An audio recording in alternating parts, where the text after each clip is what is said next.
안녕하십니까? 잘 지내셨어요? 오늘 말씀 제목은 하나님을 믿으라입니다. 요절은 11장 22절입니다. 우리 요절을 같이 읽어볼까요? 11장 22절 시작. 예수께서 그들에게 대답하여 이르시되 하나님을 믿으라. 기도하겠습니다.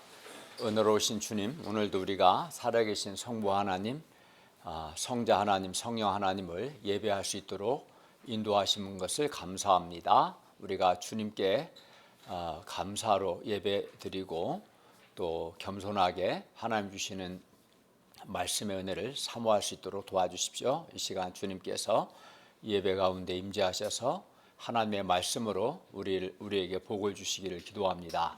예수님의 이름으로 기도하였습니다. 아멘. 오늘 본문을 보면 예수님께서 저주하셨던 무화과나무가 뿌리채 말랐고 제자들은 예수님의 말씀의 능력에 놀랐습니다. 그런데 예수님께서는 이런 제자들에게 하나님을 믿으라 라고 말씀합니다. 오늘 말씀을 통해서 예수님께서 하나님을 믿으라 라고 말씀하셨을 때 예수님께서 우리에게 원하시는 믿음은 어떤 믿음인가 배울 수 있기를 기도합니다. 그리하여 우리가 하나님을 믿음으로 말씀의 능력을 체험하고 또 기도의 응답을 받을 수 있기를 바랍니다. 제1장 주가 쓰시겠다 하라 1절부터 10절 말씀입니다. 1, 2절을 보십시오. 예수님 일행이 예루살렘에 가까이 와서 감난산 벳바게와 베다니에 이르렀을 때 예수님께서 제자 중 둘을 보내시며 말씀합니다. 너희는 맞은편 마을로 가라. 그리로 들어가면 곧 아직 아무도 타보지 않은 나귀 새끼가 매어 있는 것을 보리니 풀어 끌고 오라. 예수님은 예루살렘에 걸어서 가지 않으시고 나귀 새끼를 타고 예루살렘에 들어가고자 하십니다. 이는 예수님께서 주의 이름으로 오시는 왕으로서 예루살렘에 들어가기 위해서입니다. 왜냐하면 역사적으로 이스라엘에서는 왕이 되어 예루살렘에 입성할 때는 반드시 나귀나 노새를 탔기 때문입니다. 그래서 예수님은 두 제자에게 맞은편 마을로 가서 아직 아무도 타보지 않은 나귀 새끼를 풀어 끌고 오라고 말씀하셨습니다. 그리고 만일 누가 왜 이렇게 하느냐 묻거든 주가 쓰시겠다 하라. 그리하면 즉시 이리로 보내리라고 하셨습니다. 여기서 주가 쓰시겠다 에서 주는 물론 예수님을 가리킵니다. 그리고 주가 쓰시겠다는 것은 주님께서 그것 즉 나귀 새끼를 필요로 하신다는 뜻입니다. 그리고 그리하면 즉시 이리로 보내리라 라는 말은 예수님께서 나귀 새끼를 사용하시고 즉시 돌려보내시겠다는 겁니다. 여기서 중요한 것은 예수님께서 나귀 새끼를 쓰시겠다는 것입니다. 즉 나귀 새끼가 필요하다는 겁니다. 그러면 나귀 새끼의 주인은 이를 허락할까요? 여러분이라면 아직 한 번도 타보지 않은 여러분의 자동차를 주님께서 쓰시겠다고 하면 허락하겠습니까? 이를? 아니면 여러분이 한 달 열심히 일해서 받은 첫 월급을 주님께서 쓰시겠다 이렇게 말씀하면 허락하겠습니까? 아니면 여러분의 시간을 주님께서 먼저 내가 너의 시간을 좀 먼저 써야겠다 이렇게 말씀하시면 허락하겠습니까? 4절부터 6절을 보십시오. 제자들이 가서 본즉 나귀 새끼가 문 앞 거리에 매어 있었고 그것을 푸니 거기 서 있는 사람 중 어떤 이들이 말합니다. 5절 하반절 보십시오. 나귀 새끼를 풀어 무엇 하려느냐. 제자들이 예수님께서 이르신 대로 말하자 놀랍게도 이에 그들이 허락했습니다. 그러나 대부분의 사람들은 본문의 나귀 새끼의 주인들과는 달리 예수님께서 자신의 자동차나 또 자기 돈이나 또는 자기 시간을 쓰겠다고 하실 때 주님께 드리는 것을 아까워하고 힘들어합니다. 그래서 허락하지 않습니다. 그리고 이는 내 자동차, 내 돈, 내 시간, 내 것, 내 인생, 내 것이라는 생각이 강하고 내 것을 예수님께 드리는 것을 아까워하기 때문입니다. 그러나 성경은 예수님께서 만물을 지으신 창조주 하나님이 되시기 때문에 자동차도 돈도 시간도 인생도 나의 것이 아니라 모든 것이 다 창조주 예수님의 것이라고 말씀합니다. 요한복음 1장 3절은 만물이 예수님으로 말미암아 지은 바 되었으니 지은 것이 하나도 예수님이 없이는 된 것이 없다라고 말씀합니다. 그러므로 예수님께서 만물의 주인이 되시고 우리는 다만 일정 기간 동안 맡아서 관리하는 청지기입니다. 그런데 이제 사람이 오래 관리하다 보니까 착각하는 거죠. 자기 것이라고. 또 하나는 오래 관리하다 보니까 욕심이 생기는 거예요. 원래는 예수님께서 창조주가 되시기 때문에 모든 것이 다 예수님의 것이고 우리에게 생명도 맡기셨고 재능도 맡기셨고 돈도 시간도 맡기셨는데 그걸 잊어버리고 이제 오래되니까 다 내 것이라고 착각하고 욕심이 생기는 겁니다. 그러나 나귀 새끼도 예수님의 것이고 심지어 나귀 새끼의 주인도 예수님의 것이며 모든 것이 다 예수님의 것입니다. 그래서 예수님은 모든 것에 대해서 필요하면 언제든지 주가 쓰시겠다 하라. 주님께서 그것을 필요로 하신다 라고 말씀하실 수 있습니다. 우리의 생명, 물질, 시간, 재능 등 우리의 모든 것이 다 창조주 예수님의 것이고 우리는 다만 그것을 관리하는 청지기일 뿐입니다. 그러므로 예수님께서 구속 역사를 위해서 쓰고자 하실 때 우리도 오늘 본문의 사람들처럼 허락해야 합니다. 예수님께 드려야 합니다. 시간도 드리고 물질도 드리고 재능도 드려야 합니다. 그리고 예수님께 나의 것을 드려서 예수님께 쓰임받는 것 자체가 은혜고 복이고 영광입니다. 오늘 본문의 나귀를 한번 생각해 봅시다. 이 나귀가 처음으로 태운 분이 바로 하나님의 아들 예수 그리스도 만왕의 왕 예수님이십니다. 그래야 이 나귀는 하나님의 아들 예수 그리스도를 태웠기 때문에 역사상 가장 귀하고 가장 영광스럽게 되었습니다. 인류 역사상. 같은 나귀라도 누구를 태우느냐에 따라서 그 나귀의 가치와 영광이 달라집니다. 그러나 만일 이 나귀가 강도를 태웠다면 그 가치가 아주 형편없이 떨어졌을 겁니다. 범죄에 사용되었기 때문에 압수되었을 겁니다.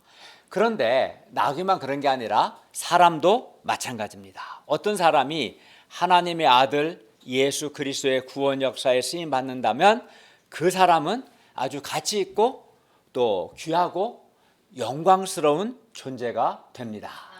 그가 하나님의 아들 예수 그리스도의 구원 역사에 쓰임 받았기 때문에 그런 거죠.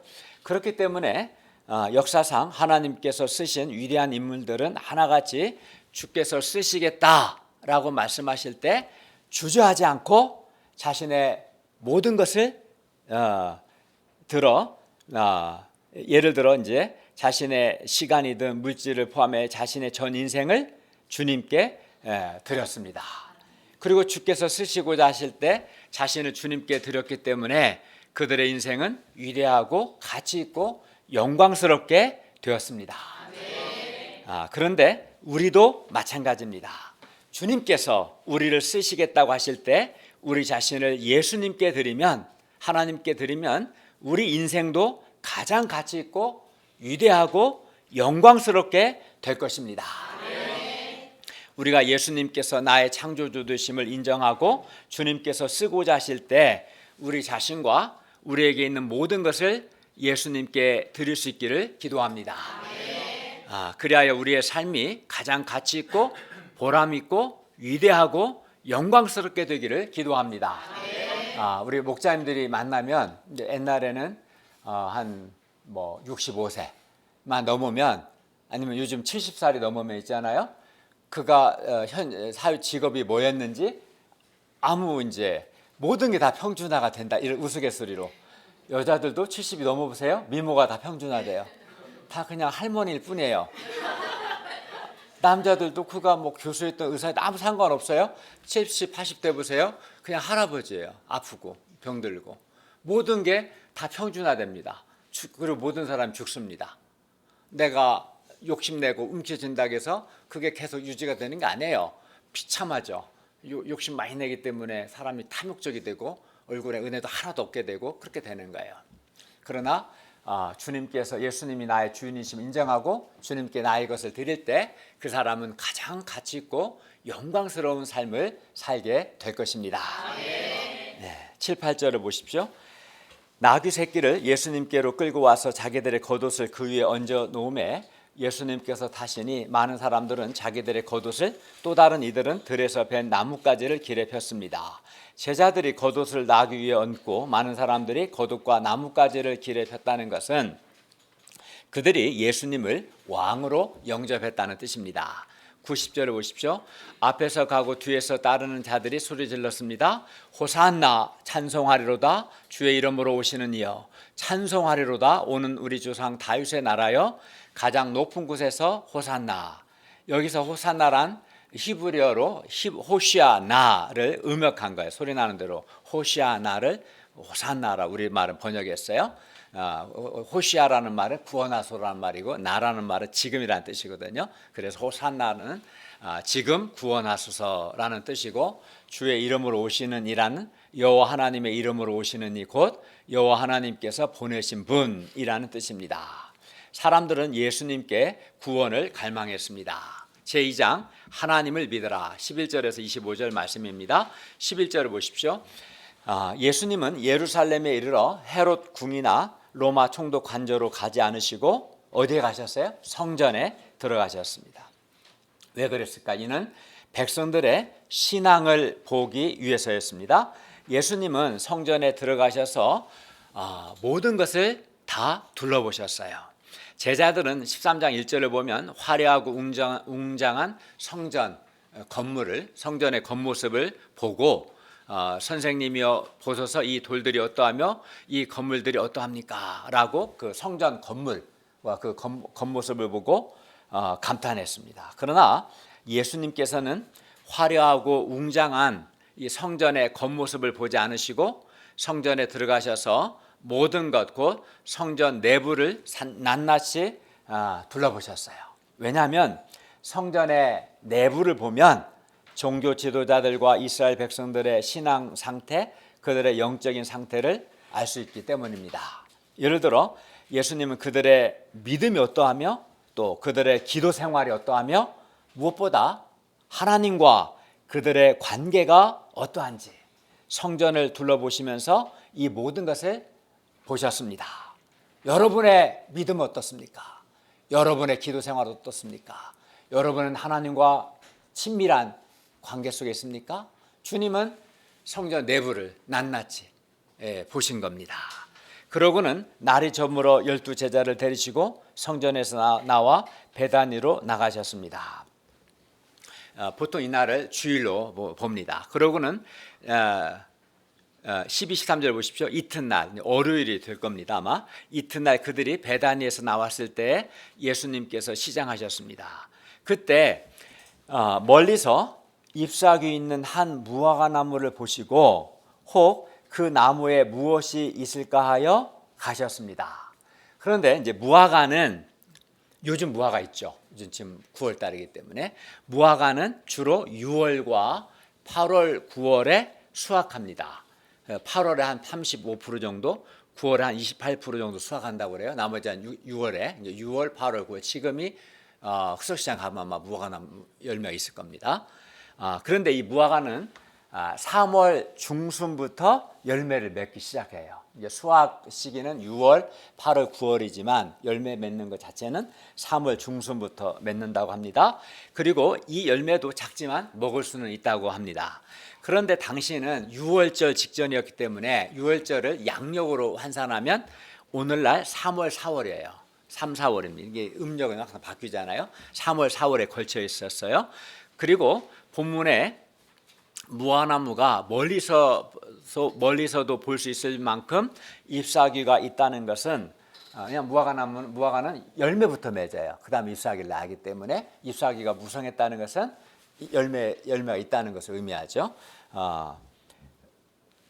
아직 무화과 때가 아니지만, 즉 아직 무화과를 수확할 때는 아니지만 6월이나 8월, 9월은 아니지만 이미 3월 중순이 됐으면 이미 열매가 있어야 그것이 이제 정상이죠. 그것도 열매를 맺고 잎사귀를 내기 때문에 잎사귀가 머리에서 봐서도 무성했단 말은 열매가 있어야 정상이었던 거예요.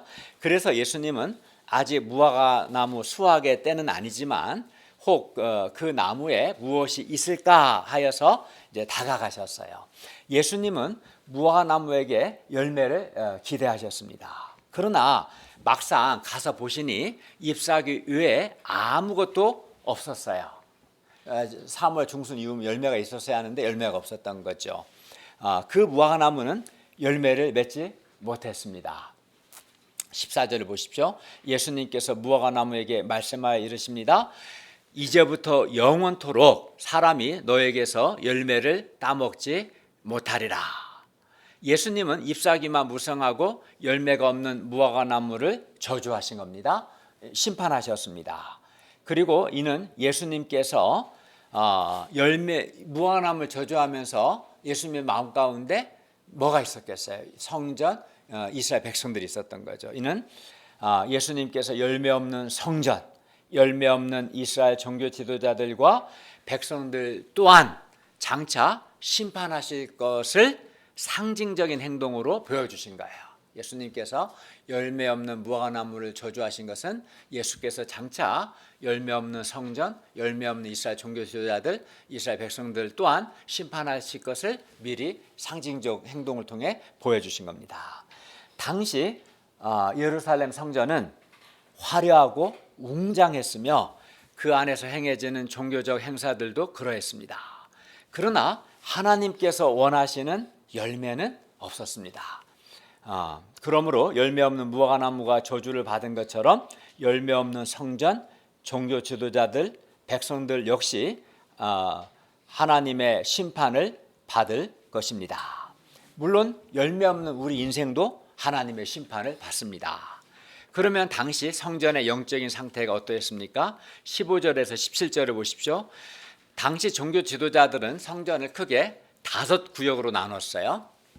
가장 중요한 게 이제 성소죠. 성소와 지성소로 되니까 성소. 그다음에 그 성소 바깥이 바로 제사장의 뜰이고, 그 다음 구역이 이스라엘의 뜰이고, 그 다음 구역이 여인의 뜰이고, 맨 맞은 바깥이 이방인의 뜰, 이렇게 5구역으로 나눴습니다. 그리고 성소와 제사장의 뜰은 제사장들만 출입이 가능하고, 이스라엘의 뜰은 경건한 이스라엘 남자들만 출입할 수 있고, 여인의 뜰은 경건한 이스라엘 여자들만 들어갈 수 있었습니다. 그래서 유대교로 개종한 이방인들을 위한 장소가 필요했는데 그곳이 바로 이방인의 뜰입니다. 이방인의 뜰은 이방인들이 그러니까 유대교로 개종한 이방인들이 하나님께 예배드릴 수 있는 유일한 장소였습니다. 그런데 당시 하나님께 제사를 드릴 때는 각자 집에서 키우던 짐승들 중에서 희생 제사 드릴 제물을 가지고 와야 했는데 먼 곳에서 짐승을 가지고 오기가 어렵고 번거로웠어요. 이러면 광주에 서울까지 양을 가져오기가 쉽지 않겠죠. 그래서 종교 지도자들은 감난산에 4군데 시장을 개설하고 희생 제사에 쓸 짐승들을 거기서 구매하도록 했습니다. 그러다가 후에는 성전의 넓은 바깥들은 이방인들의 뜰에 시장을 개설했어요. 그래서 이방인의 뜰에서 상인들이 희생 제사를 위한 양이나 소를 팔았습니다. 이들 상인들이 15절 성전 안에서 매매하는 자들입니다. 그리고 유대인 성인 남자는 매년 니산월 1일까지 성전의 반세겔의 세금을 내도록 율법에 되어 있었는데, 이 성전 세금은 꼭 두로 동전으로 내도록 되어 있었어요. 그래서 로마나 헬라 동전 및 그 밖의 지방 동전들을 갖고 온 유대인들은 두로 동전으로 환전을 해야 했습니다. 그리고 이방인의 뜰에서 매매하는 상인들과 돈 바꾸는 자들은 성전 관리 권한을 가진 대제사장들과 결탁해서 폭리를 취했습니다. 거기서 이제 매매하는 조건으로 자릿세를 많이 받은 거죠. 자릿세를 많이 받으면 어떻게 했어요? 또 이익을 많이 낸 게 아니까 폭리를 취했겠죠. 왜냐 그게 가능한 것은 거기서 판 것만 이제 받아주니까 그렇게 되는 거죠. 장사가 잘 되자 이방인의 뜰에서 장사하는데 프리미엄이 붙었고 종교 지도자들에게는 뒷돈이 생겼어요. 하지만 하나님을 경배하기 위해 온 이방인들은 매매하는 자들과 돈 바꾸는 자들에게 자신들의 예배처를 빼앗기고 말았어요. 만민이 기도하는 집이라 일컬어져야 하는 성전이 안타깝게도 강도의 수굴이 되어버렸습니다. 성전이 본래의 기능을 상실하고 세속화되고 타락한 겁니다. 예수님은 이에 크게 분노하셨습니다. 당시 성전은 마치 잎사귀만 무성한 무화과나무처럼 성전 건물은 아주 크고 화려하며 또 성전에서 많은 제사가 드려지고 또 사람들도 세계 각지에서 많이 모였으나 수십만이 모였다고 해요. 그렇지만 하나님께서 원하시는 열매는 없었던 겁니다. 그러면 성전이 맺어야 할 열매가 뭘까요? 성전은 성전 제사와 기도를 통해서 죄인들이 하나님께 나아가 하나님으로부터 죄를 용서받는 곳이에요. 성전은. 그러므로 성전에는 진실한 회개와 죄 용서가 있어야 합니다. 그리고 그 죄 용서에 대하여 하나님께 대한 감사와 하나님께 대한 찬송이 또 있어야 됩니다. 또 하나님과 인격적인 만남이 있어야 돼요. 성전은 또 만민이 기도하는 집이기 때문에 성전에는 진실한 기도가 있어야 합니다. 이게 이제 성전의 맺어야 열매죠. 회개, 죄 용서, 하나님께 대한 감사, 하나님께 대한 찬송, 하나님과 인격적인 만남, 또 진실한 기도. 이게 성전의 맺어야 열매들입니다. 그러나 종교 지도자들은 성전을 세속화시키고 강도의 수굴로 만들었습니다.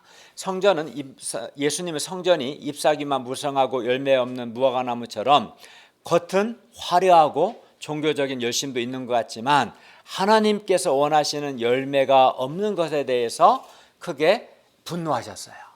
하나님은 우리에게 잎사귀가 아니라 열매를 원하셔요. 진실한 회개를 원하시고 믿음을 원하시고 진실한 기도를 원하시고 하나님과 인격적인 만남을 원하시고 거룩한 삶을 원하시고 하나님 우리에게 열매를 원하시죠.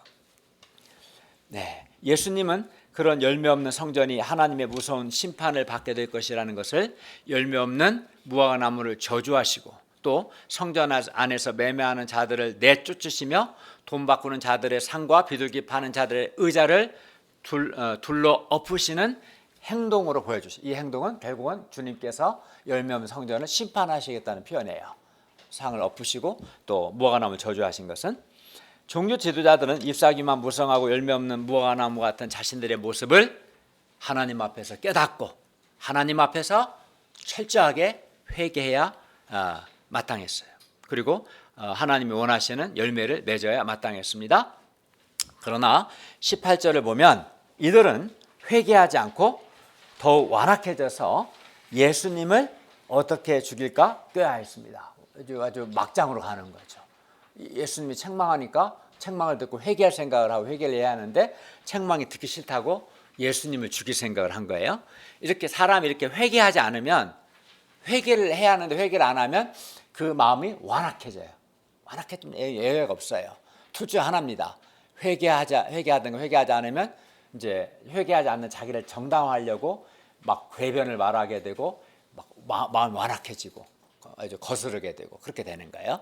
종교 지도자도 그랬죠. 그렇기 때문에 우리는 우리 마음이 완악해지기 전에 회개하고 회개에 합당한 열매를 맺어야겠습니다. 19절 보십시오. 날이 저물매 예수님과 제자들이 성 밖으로 나갔습니다. 20절, 21절을 보십시오. 그들이 아침에 지나갈 때 아마도 이제 화요일일 겁니다. 날이 무화과나무가 뿌리째 마른 것을 보고 베드로가 생각이 나서 예수님께 여쭈었습니다. 21절을 볼까요? 라삐여 보소서 저주하신 무화과나무가 말랐나이다. 여기서 열매 없는 무화과나무가 뿌리째 말랐다는 것은 열매 없는 성전도 철저한 심판을 받을 것을 보여줍니다. 실제로 예루살렘 성전은 AD 70년에 로마에 의해서 돌 하나도 돌 위에 남지 않을 만큼 철저하게 하나님의 심판을 받았습니다. 그러니까 겉에 화려함이 아무 소용이 없는 거예요. 예루살렘 성전은 굉장히 화려하고 웅장했거든요. 당시 최고의 건축물이었고, 그렇지만 하나님의 심판을 받아 돌 하나 남지 않을 만큼 철저히 파괴되었어요. 열매 없는 무화과나무처럼 믿음의 열매 없는 사람도 반드시 하나님의 심판을 받습니다. 믿음의 열매 없으면 심판을 받습니다. 그러므로 우리는 예수님을 영접하고 믿음의 열매를 맺어야 합니다. 베드로는 전날 아침에 예수님께서 무화과나무에게 하시는 말씀을 들었습니다. 14절 하반절을 보시면 이제부터 영원토록 사람이 내게서 열매를 따먹지 못하리라. 그리고 지금은 무화과나무가 뿌리째 마른 것을 보고 하루 만에 이럴 수는 없죠. 나무를 베어도 하루 사이에 말라버리진 않거든요. 근데 심겨져 있는 상태에서 뿌리로부터 다 말라버렸죠. 이 뿌리째 마른 것을 보고 예수님의 말씀의 능력에 놀랐습니다. 아마 다른 제자들도 그렇겠죠. 제자들은 무화과나무를 뿌리째 마르게 하신 예수님의 말씀의 능력, 그 비결을 알고 싶었습니다. 어떻게 말씀 한마디에 하루 만에 무화과나무가 뿌리째 마를 수 있습니까? 어떻게 이게 가능합니까? 이걸 알고 싶었을 겁니다. 이에 대해 예수님께서 그들에게 대답하여 이르십니다. 22절을 보십시오. 예수님께서 그들에게 대답하여 이르시되 하나님을 믿어라. 하나님을 믿어라. 예수님은 하나님을 믿어라 라고 말씀합니다. 하나님을 믿으라는 말씀은 라삐어 보소서 저주하신 무화과나무가 말랐습니다 라고 말한 제자들에게 예수님께서 대답으로 주신 말씀입니다. 그리고 예수님께서 제자들에게 하나님을 믿으라는 말씀은, 제자들에게 주신 하나님을 믿으라는 이 말씀은 두 가지 측면에서 생각해 볼 수 있습니다. 첫째는 예수님은 그러니까 무화과나무를 저주하신 걸 통해서 성전도 심판 받으실 것을 말씀한 거예요. 제자들은 깊이 생각 안 했겠지만, 그러면 이제 건물 성전이 없어지겠죠. 파괴되죠. 그래서 예수님은 하나님의 심판을 받아 성전이 파괴되면 이제 제자들 입장에서는 그러면은 어디서 하나님께 제사 드려요? 성전 건물이 없어지면 예배는 어디서 드리고 또 죄용서는 어떻게 받고 기도는 어떻게 하고, 이런 생각할 수 있잖아요. 성전이 파괴됐을 때. 근데 예수님은 성전이 파괴되더라도 하나님을 믿어라라는 뜻입니다. 그리고 이는 예루살렘 이 건물 성전이 파괴된 후에 하나님께서 예수님을 새 성전이 되게 하시고 하나님께서 새 성전 되신 예수님을 통해서 일하실 것을 믿으라는 것입니다. 실제로 예수님을 통해서 죄 용서를 받고 예수님을 통해서 하나님께 나아가고 기도할 수 있게 되었거든요. 그런 의미에서 예수님을 믿어라라는 거 말씀하신 거고, 둘째는 하나님을 믿으라는 예수님의 이 말씀은 예수님의 말씀의 능력에 대한 대답입니다. 제자들은 이제 이것에 관심을 더 가졌겠죠. 제자들은 말씀 한마디로 무화과나무를 뿌리째 마르게 하신 예수님의 말씀의 능력의 비결을 알고 싶었습니다. 어떻게 하루 사이에 무화과나무가 뿌리째 마를 수 있었습니까? 이에 대해서 예수님은 뭐라고 하셨어요? 하나님을 믿어라 말씀하신 거죠. 예수님께서는 저주하신 무화과나무가 뿌리째 마르게 하신 예수님의 말씀의 능력 이면에, 하나님을 믿으란 말은 말씀 이면에 살아계신 하나님이 계시고 또 살아계신 하나님께 대한 예수님의 믿음이 있었음을 말씀하신 거예요. 하나님을 믿으란 말은 어떻게 말씀 한마디에 이 무화과나무가 뿌리째 마를 수 있었습니까? 이에 대해서 하나님이 계시다. 그리고 하나님께 대한 예수님의 믿음이 있었다는 거예요. 그런 의미에서 하나님을 믿어라 말씀한 겁니다. 예수님은 제자들에게 예수님처럼 제자들도 살아계신 하나님을 믿어라 라고 말씀하신 겁니다. 예수님은 이 땅에서 사역하시는 공생의 그 3년 기간 동안 예수님은 하나님을 믿으셨습니다. 23절에서 마음에 의심하지 아니하면 이라는 표현을 볼 때 예수님 자신은 마음에 의심하지 않으시고 하나님을 절대적으로 신뢰하셨어요. 예수님 자신이 마음에 의심하지 않고 하나님을 믿으셨고, 그리고 제자들에게 너희도 하나님을 믿어라 이렇게 말씀하신 거예요. 그리고 하나님을 믿어라 라고 했을 때 이 하나님을 믿는다는 게 뭡니까? 그래서 하나님을 믿는다는 것은 하나님이 살아계심을 믿고, 또 하나님의 사랑을 믿고, 하나님의 능력을 믿고, 하나님의 선하심을, 하나님의 신실하심을 믿는 것. 이게 이제 하나님 믿는 거죠. 하나님의 살아계심, 하나님의 능력, 하나님의 선하심, 하나님의 사랑, 하나님의 신실하심 믿는 게 하나님을 믿는 겁니다. 예수님은 우리 죄인들을 대신하여 하나님의 진노의 축복의 잔이 아니라 진노의 잔을, 우리를 대신하여 형벌을 받으셔야 할 때도 마음에 의심하지 않고 절대적으로 하나님 믿었어요. 하나님의 사랑을 믿었어요. 십자가에서 범죄한 우리를 대신하여 하나님께 버림받으셔야 할 때도 예수님은 마음에 하나님의 사랑을 의심하지 않으시고 절대적으로 하나님을 믿으셨어요. 사실 쉽지 않죠. 그런 상황에서. 또 죽으시기 직전에도 의심하지 않으시고 하나님을 믿으시고 아버지 내 영혼을 하나님 아버지 손에 부탁하나이다라고 말씀하셨습니다. 사람들이 축복받을 때는 할렐루야 아멘 하고 하나님 믿는데 질병에 걸리거나 어려운 일 겪거나 큰 환난을 겪으면은 이제 믿음이 흔들리잖아요. 하나님의 살아계신 믿음, 또는 하나님 사랑에 대한 믿음, 또는 기도의 응답을 못 받는 것 같으면 하나님의 능력에 대한 믿음에 막 흔들리고 의심하잖아요. 근데 예수님은 막 그 고난 받으시고 버림 받으시고 막 어떤 상황에서도 하나님의 살아계심이나 하나님의 사랑이나 하나님의 선하심이나 이거에 대해서 의심하지 않고 절대적으로 하나님을 믿으셨습니다. 한마디로 하나님의 구원 역사 섬기시는 동안 예수님은 조금도 마음에 의심하지 않으시고 하나님을 절대적으로 믿으셨습니다. 이게 하나님을 믿으라는 말씀의 의미였던 거예요. 그리고 하나님은 이러한 예수님의 믿음을 통해서 의심하지 않는 절대적인 예수님의 이 믿음을 통해서 하나님께서 성부 하나님께서 일하셨습니다. 이를 통해 볼 때 하나님의 구원 역사에 있어서 마음에 의심하지 않고 하나님을 믿는 것이 굉장히 중요함을 알 수 있어요. 왜냐하면 마음에 의심하지 않고 하나님을 철저히 믿는 그 믿음을 통해서 성부 하나님께서 많은 병든 자를 고치시고 귀신을 쫓아내시고 오병이어를 통해 5,000명을 먹이시고 등등등 많은 일들을 행하셨으니까요. 그 믿음, 예수님 하나님께 대한 의심치 않는 믿음을 통해서. 그래서 그렇기 때문에 마음에 의심하지 않고 하나님을 믿는 것이 하나님의 구원 역사에서 매우 중요하죠.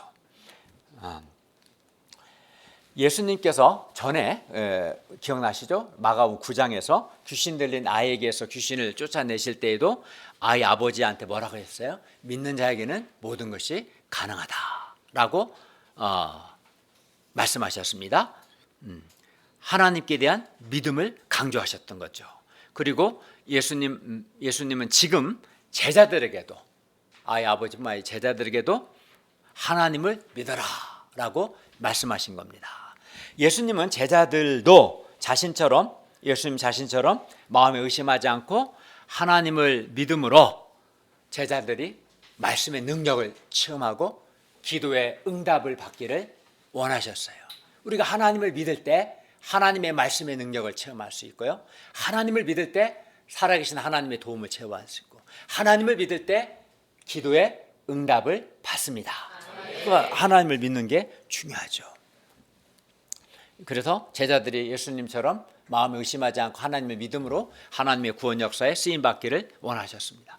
하나님을 믿으라는 이 말씀은 하나님의 구원 역사를 섬길 때 인간 조건이나 혹은 환경보다 마음에 의심하지 않고 하나님을 믿는 믿음이 중요함을 우리에게 가르쳐 줍니다.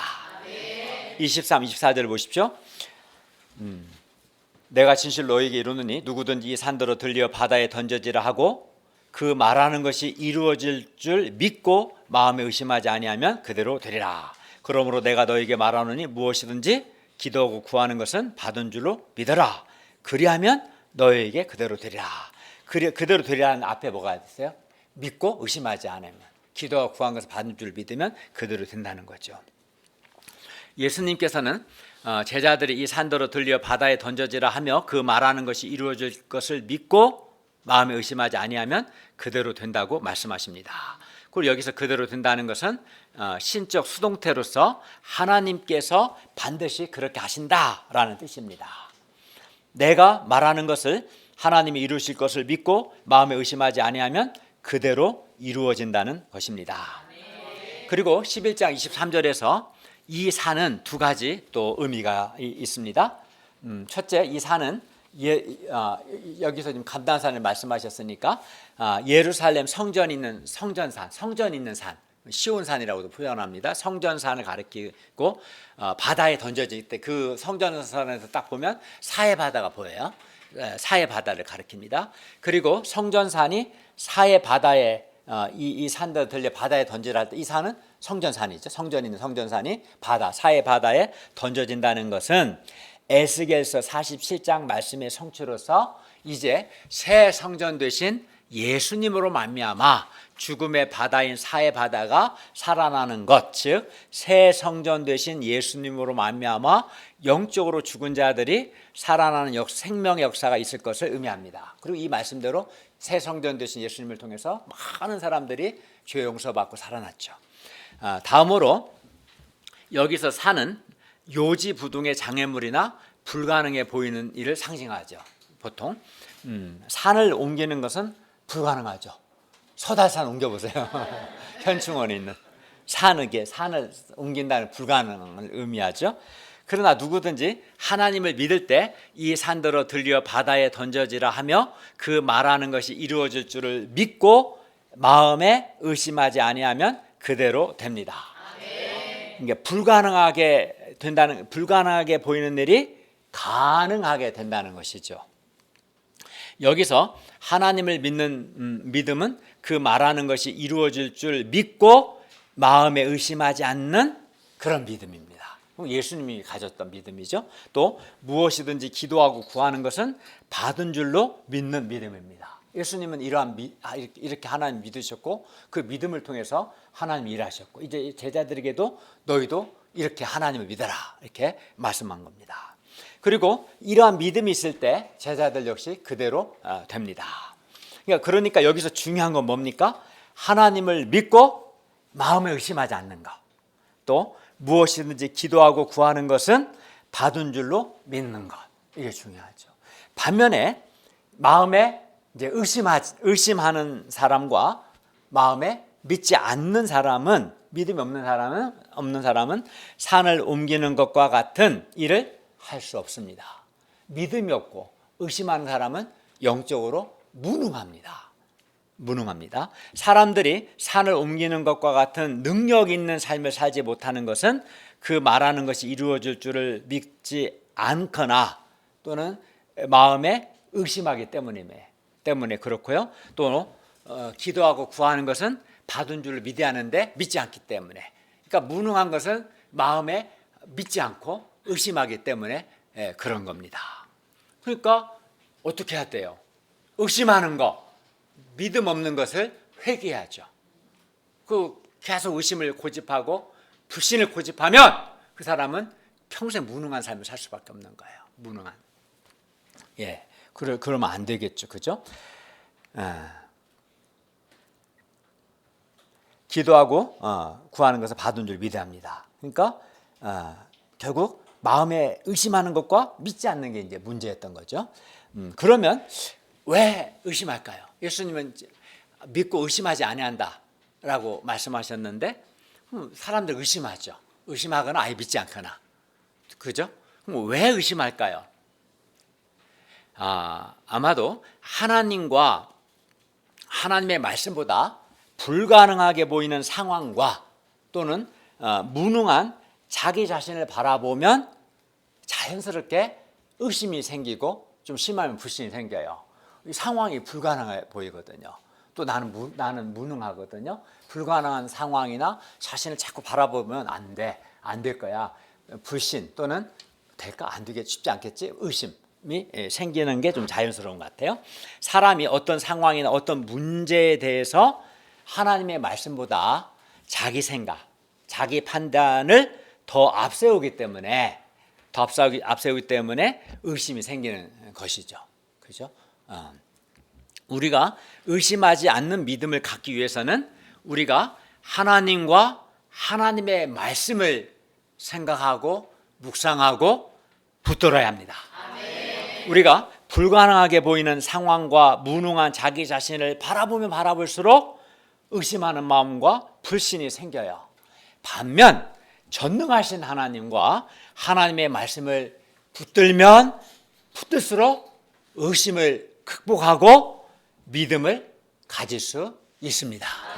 예. 아마 1991년이었던 것 같아요. 제가 대학 90년 3월에 성경 공부하고, 옛날에는 1년만 지나면 목자가 다 됐어요. 그러니까 우리 최용호는 목자 할아버지 정도 됐어요. 지금 유배부터 3, 4년 성경 공부했으니까.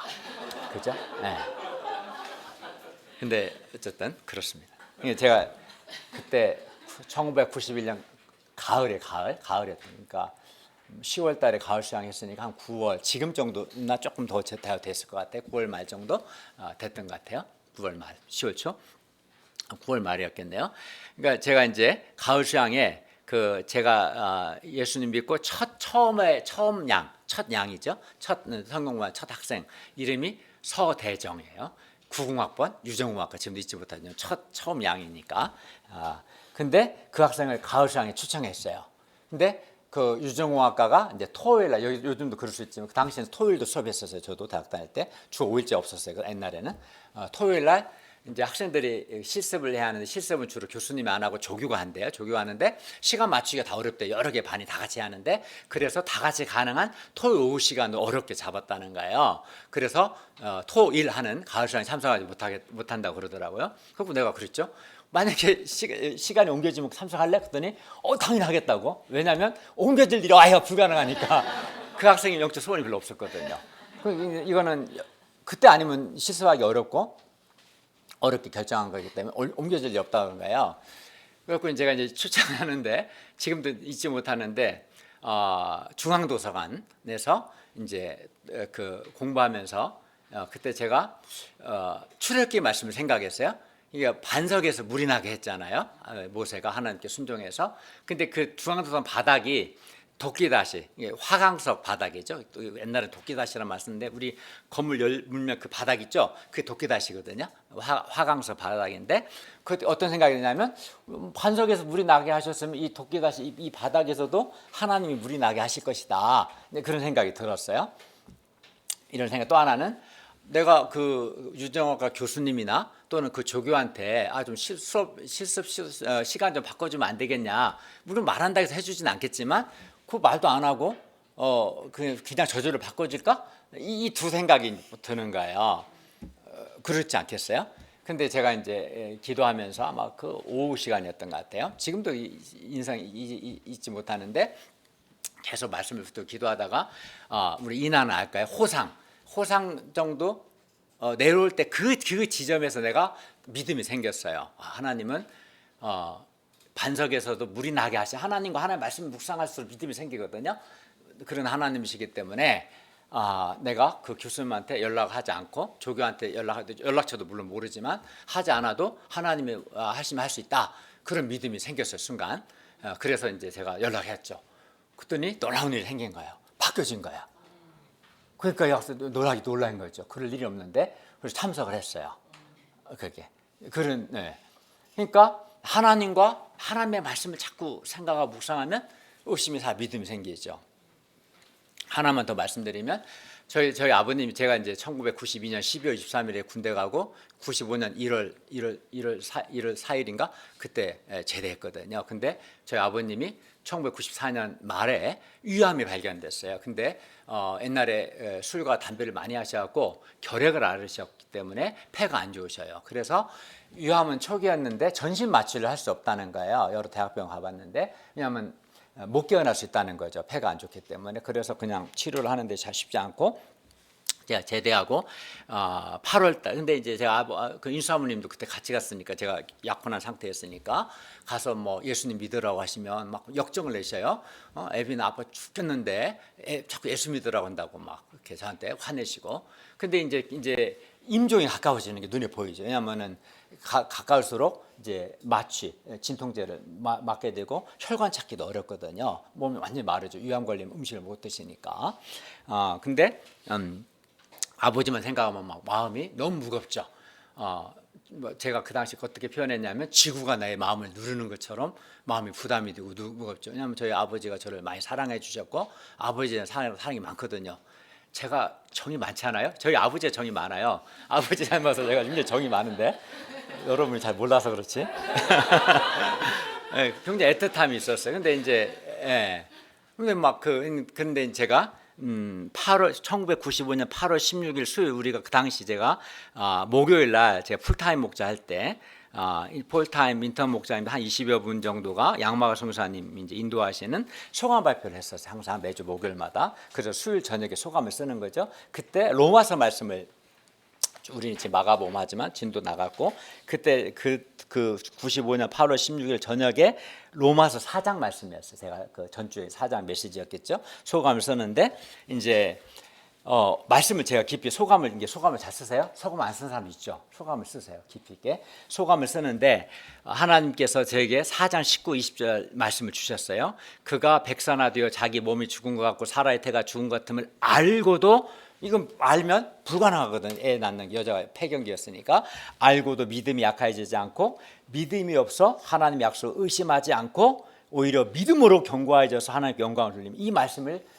소감을 쓰면 받았어요. 마음에 야 믿음이 뭐냐 이거는 불가능한 걸 알고도 약해지지 않고 도리어 약해지지 않는 정도가 아니라 하나님의 약속을 굳게 믿음으로 믿는 거 그래서 하나님께 영광을 돌리는 이게 진짜 믿음이구나. 제가 이 말씀을 받았어요. 소감을 쓰면서. 그러니까 마음의 어둠이 다 사라졌어요. 말씀을. 그러니까 아버지 현실을 보면 예수 안 믿을 것 같죠. 특히 강가들이 고집이 세요. 그러다가 저같이 약간 반 곱슬들 고집 세요. 웬만하면 건들지 마세요. 안 바뀝니다. 우리 아버지도 그래요. 고집이 강하시고 강가에다가 반곱슬이 아버지 닮아갖고 저도 반곱슬이거든요. 근데 막 역전돼요. 근데 마음 믿음이 생긴 거야. 이 말씀을 붙드니까. 그러니까 하나님과 하나님 말씀 붙으면 믿음이 생기죠. 그리고 그 주 토요일 날 8월 19일 날 우리 아버지가 돌아가셨어요. 나중에 이제 들어보니까 8월 17일 목요일이죠. 그날 제가 이제 동네 그 교회 목사님이 부탁을 했었거든요. 그 이제 우리 집에 교인들 같이 오셔서 가정 예배를 드려주고 그때 복음을 전할 때 예수님 그때 믿으셨다고 하더라고요. 어떻게 아들이 이기겠냐 예수 믿겠다고 목요일날. 그리고 토요일날 임종하셨는데 저는 임종 못 봤죠. 임종 전에 예배를 또 한 번 더 드리셨는데 그때도 예수님 믿었고. 그러니까 제가 마음에 믿음을 가졌을 때 하나님이 역사하신 거죠. 제가 이제 말하고자 하는 건 뭐냐면 우리가 불가능한 상황과 연약한 무능한 자신을 바라보면 자꾸 의심이 생기고 불신이 생기지만 살아계신 전능하신 하나님과 그의 말씀을 자꾸 묵상하고 붙들면 의심을 극복하고 불신을 극복하고 믿음을 가질 수 있습니다. 그러므로 우리가 전능하신 하나님과 하나님의 말씀을 굳게 믿고 붙드는 가운데 의심하지 않는 믿음을 가질 수 있기를 기도합니다. 후에 베드로가 부활하신 예수님을 믿고 마음에 의심하지 않았을 때 나면서부터 걷지 못하는 사람을 예수 그리스도의 이름으로 일어나 걷게 할 수 있었습니다. 사도 바울이 마음에 의심하지 않고 하나님을 믿었을 때 산을 옮기는 것과 같은 많은 일들을 할 수 있었습니다. 그러므로 우리도 하나님을 믿고 마음에 의심하지 않으므로 이 예수님의 믿음이죠. 절대적으로 하나님 믿는 거죠. 의심하지 않으므로 산을 바다에 던지는 것과 같은 큰 일들을 할 수 있기를 기도합니다. 우리가 하나님을 믿고 마음에 의심하지 않을 때 우리는 하나님의 말씀의 능력을 체험할 수 있습니다. 우리가 하나님을 믿고 의심하지 않을 때 우리는 하나님의 도우심을 체험할 수 있고 기도의 응답을 받을 수 있습니다. 예수님께서 하나님을 믿고 마음에 의심하지 않으셨던 것처럼 우리도 하나님을 믿고 마음에 의심하지 않기를 바랍니다. 어떤 상황에서도 하나님을 절대적으로 신뢰할 수 있기를 기도합니다.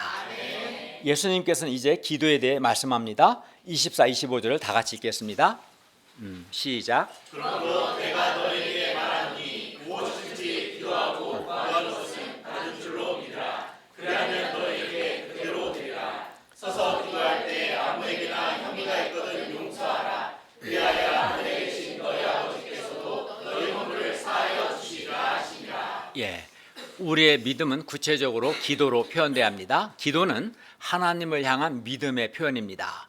만일 하나님을 향하여 믿음이 있다면 그 사람은 하나님 앞으로 나아가 하나님께 간절히 기도합니다. 기도는 믿음을 가진 신자가 전능하신 하나님께 접속하는, 액세스하는 행동입니다. 하나님의 아들이신 예수님께서도 공생의 기간 동안 끊임없이 무릎을 꿇고 기도하셨습니다. 우리는 더 기도해야죠. 예수님의 믿음은 기도로 표현되었습니다. 제가 지지난주에 우리 강선의 자매님이 워싱턴에 이제 갈 때 한번 환승을 해야 하거든요. LA에서. 근데 그 시간이 2시간 40분인데 입국 심사를 받아야 하고 짐을 다 차지하고 다시 또 어디로 가서 짐을 다 부치하고 또 심사를 하고 굉장히 시간이 빠듯했거든요. 그래서 우리 목사님들에게도 부탁하고 기도를 많이 했어요. 그냥 하나님 믿었거든요. 기도했고 그때 하나님께서 은혜 주셔서 오히려 1시간 정도 여유 있게 전에 마칠 수 있었어요. 그러니까 믿음이 있으면 하나님께 당연히 기도를 해야 합니다. 무엇이든지 기도하고 구하는 것은 받은 줄로 믿으면 그대로 됩니다. 즉 기도의 응답을 받습니다. 그런데 우리가 기도할 때 주의할 것이 있습니다. 23절을 보면 그것은 마음에 의심하지 아니하는 것이고 24절을 보면 기도하고 구하는 것은 받은 줄 믿는 것이고 그리고 기도할 때 아무에게나 혐의가 있거든 용서해야 합니다. 25절을 보십시오. 서서 기도할 때 아무에게나 혐의가 있거든 용서하라. 그리하여 하늘에 계신 너희 아버지께서도 너희 허물을 사하여 주시리라. 여기서 혐의는 옳고 그름을 판단하기 어려운 상대적으로 아주 작은 문제를 가리키는 거고요. 허물은 아주 명백한 잘못입니다. 우리가 다른 사람의 혐의를 따지지 않고 쿨하게 넘어가면, 즉 용서하면 하나님께서 혐의와 비교할 수 없이 큰 우리의 허물에 대해서 용서해 주시겠다는 뜻입니다. 예수님의 말씀에 의하면 응답되는 기도는 우리가 기도할 때 먼저 형제를 용서하는 기도입니다. 여기서 형제는 예수님을 따르는 제자 공동체를 가리킵니다. 형제를 용서하지 못하는 마음이 우리의 기도를 막습니다. 우리가 기도할 때 나에게 잘못한 형제를 용서할 때 하나님께서도 우리의 허물을 용서해 주십니다. 그리고 이렇게 하나님께 용서를 받을 때 우리는 더욱 담대하게 하나님께 기도할 수 있고 기도의 응답을 받을 수 있습니다. 결론입니다. 주님께서 우리를 쓰고자 하실 때 우리가 예수님께서 우리의 창조주요 우리의 주인이심을 인정하고 우리 자신을 주님께 드려서 주님께 쓰임받음으로 영광스러운 삶을 살 수 있기를 기도합니다. 또 우리가 입만 무성한 자가 되지 않고 예수님을 영접하고 하나님께서 우리에게 원하시는 믿음의 열매를 많이 맺을 수 있기를 바랍니다. 그리고 무엇보다 하나님을 믿을 수 있기를 기도합니다. 어떤 분은 전도하는 것이, 어떤 분은 한 사람을 돕고 키우는 것이 마치 산을 옮기는 것처럼 불가능하게 보인다고 말합니다. 또 어떤 분에게는 학과 공부와 또는 어떤 분한테는 직장을 구하는 것이 또는 어떤 분한테는 자녀를 양육하는 것이 산을 옮기는 것처럼 불가능해 보입니다. 그러나 우리가 마음에 의심하지 않고 하나님을 믿고 기도하고 도전함으로 살아계신 하나님의 도움을 받아 산을 옮기는 것 같은 큰 일들을 할 수 있기를 기도합니다.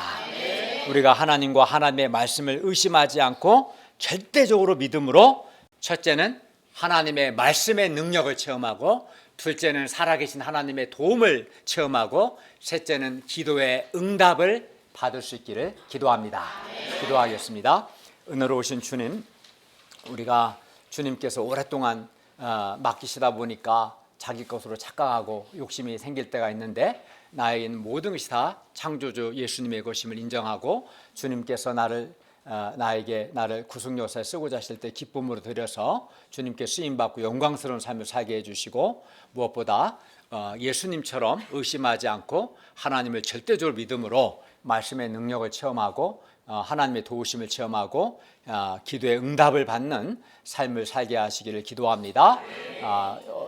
어렵고 힘든 상황과 무능한 자신만을 바라보고 어두운 생각, 의심, 불신에 빠질 것이 아니라 살아계신 하나님과 하나님의 말씀을 붙들고 또 하나님이 지금까지 행하신 일들을 묵상하는 가운데 의심치 않는 믿음을 갖도록 우리를 도와주시옵소서. 예수님의 이름으로 기도하였습니다. 아멘.